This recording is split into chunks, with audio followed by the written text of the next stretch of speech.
All right. Are we recording? On the Charlie Kirk incident, I think if the way you want to really handle this situation is the same tactics that have worked multiple times in multiple situations, because this isn't some lone wolf situation whatsoever. No. This is the phenomenon I refer to as the Exalted Zealot. What am I talking about? This is Freedom Phil. Like, subscribe. Let's get into it. And hey, turn up the video speed. And why? Because when you're watching this, why not watch it at faster speeds? I'd watch it at 1.5 to 1.75. What I mean by an Exalted Zealot is, the difference between a lone wolf and an Exalted Zealot is, see, there's the exaltation of, if we could only do this thing, and so many of a crowd says, whatever the cause is, I don't care, political, religious, environmental, I don't care. And then the people that come along and do the thing are exalted. You know, social media and whatnot. A lone wolf, a Ted Glazinski, there wasn't any real pattern to that guy. I mean, you could read his manifesto and see what he believed, but until we got the manifesto, then later you kind of figure him out. He was a lone wolf. No. These crazy things you're seeing happening politically, religiously, these are Exalted Zealots. These people are not strong enough to be a lone wolf. Oh, they believe they're a lone wolf. I need that the news will tell you they're lone wolves. But it couldn't be further from the truth. A lone wolf has their own ideology and does their own thing. It may be close to something that somebody else believes, but in general, they're going to do what they do regardless. As were the Exalted Zealot. Because the herd's collective belief, that's a lot of the reason they're doing what they're doing. And I go with the line herd for a reason. I don't care whether you're right or left, or if you're pro-business, pro-environmental, pro whatever, religious. I don't care. There are always these certain people who want to rise above. And they're like, well, I'm willing to do this thing for my beliefs. But really, when they say for their beliefs, they really say for our group's beliefs.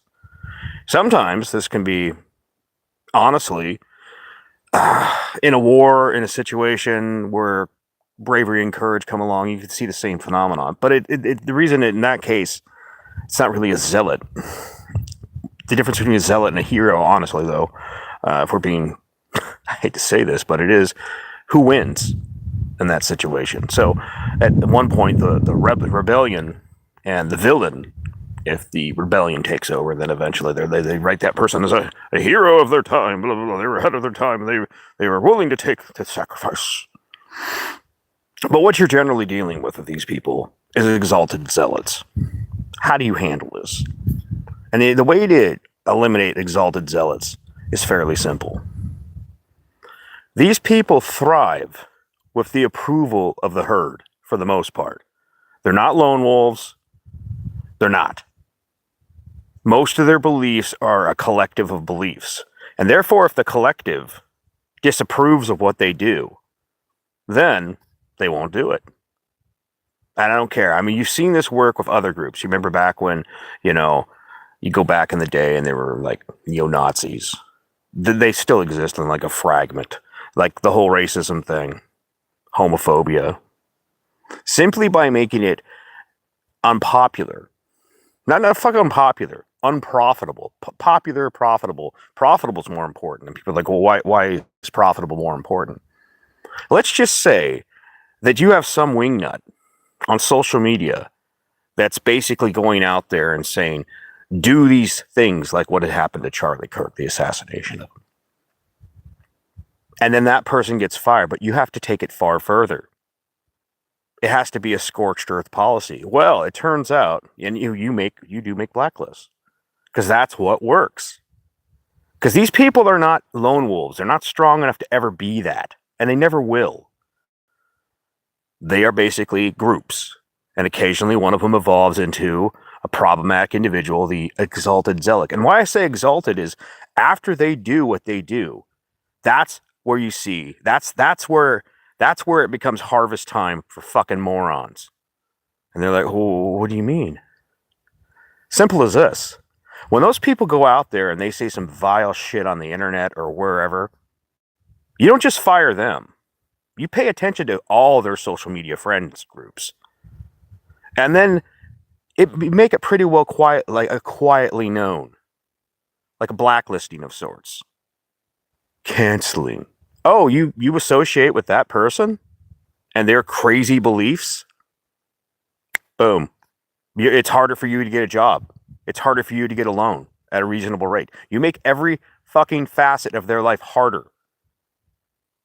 And profitability. I know people claim, I believe. Watch how quickly everything that people claim to believe fucking disappears. The goddamn moment that they actually have to have some consequences for it. Oh, it's easy to say, I believe in God, when all you have to do is like pray before you eat, before you go to bed. And that's assuming that anybody's watching you and you're actually doing it. And you go to church with your good church clothes on. No, living the word, that's a lot more. Most people, their belief is so thin that they probably spend more time on the toilet and washing their backside than they do actually believing. In the same way that most people's political beliefs, like I could tell you right now, most men, some men have fundamental beliefs, but a lot of men, because of their weakness, their follower mentalities, they will literally sell what they believe down the river if a hot piece of ass comes along. Yeah, one could even argue, ladies, if you want to change a lot of men, just say, if you want to change a lot of liberal men, conservative women, say, I want real men, real strong men.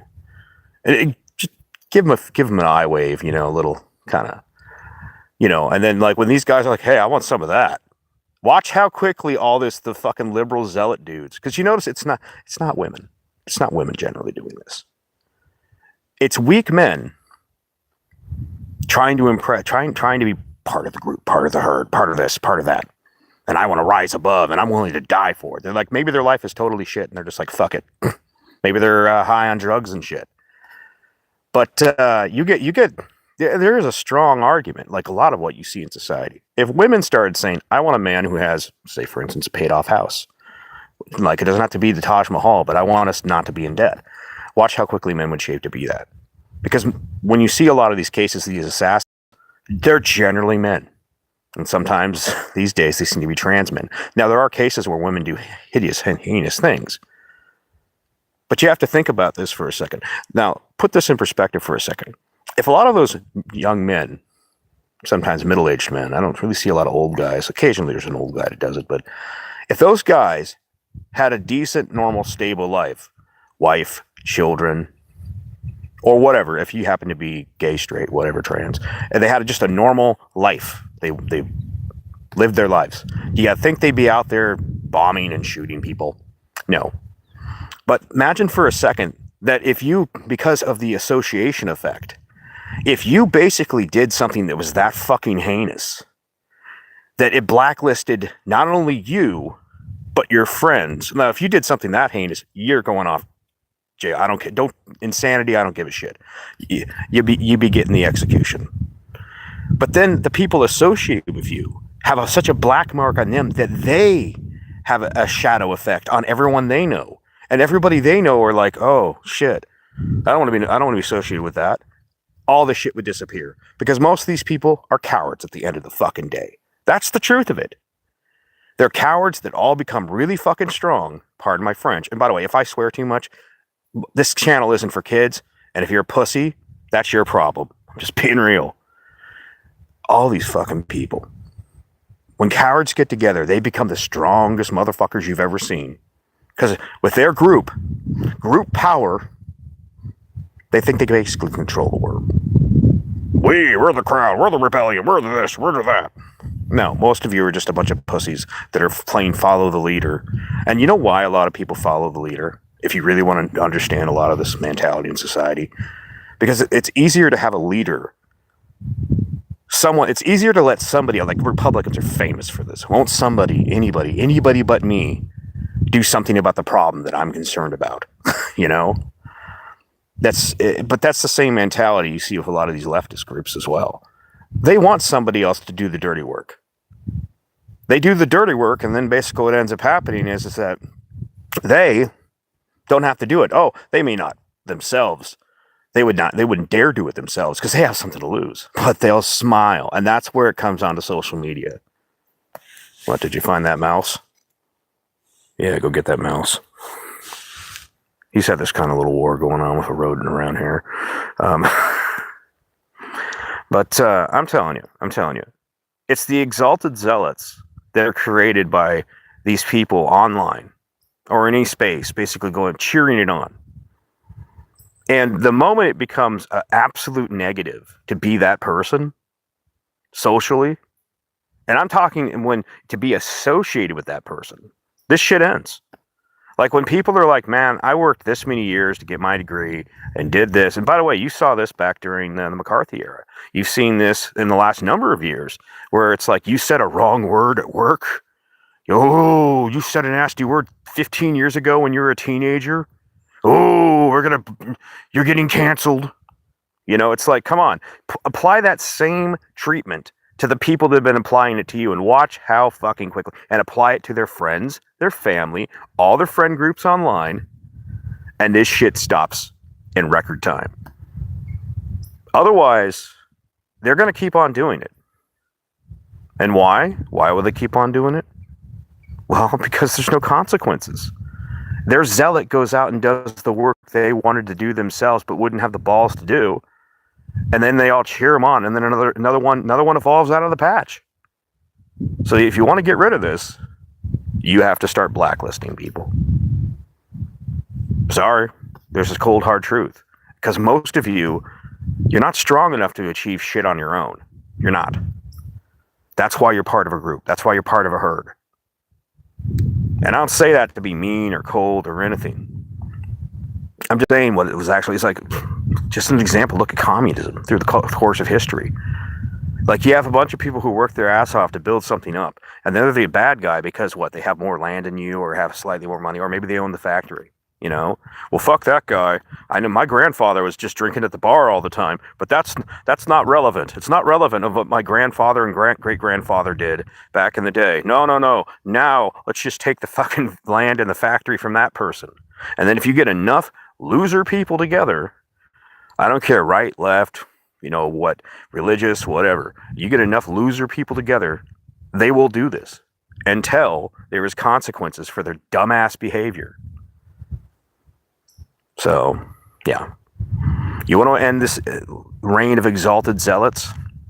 You start making the people associated with them feel the pain. You know, when they can't get a job, they can't get a loan, they can't get anything happening. A lot of schools are like, no, we ain't having that. And by the way, you need to start putting the schools on blast too, because these schools are a lot of the problem as well. Where they're all like, we don't approve of this, but then quietly a lot of them do. You start weeding that out, and you start taking that federal money, state and federal money, state if you can, federal if you can. You start taking that fucking money, and you watch how quickly these schools end that shit. Just like back in the day, the Star Chamber effect that they had when a guy would get falsely accused in some sort of rape situation. Watch how quickly, when their money was threatened, and when they started getting sued, they fucking reversed all that Star Chamber shit. Because that's what matters. Money, success, power. And the same thing goes for everybody the fuck else. These are not lone wolves you're dealing with. They're weak people that are exalted. That's why you get zealots. Anyways, y'all take it easy. I got shit to do today. Sun's gonna be up. Good time to do a little more laundry. And I got video games to play later.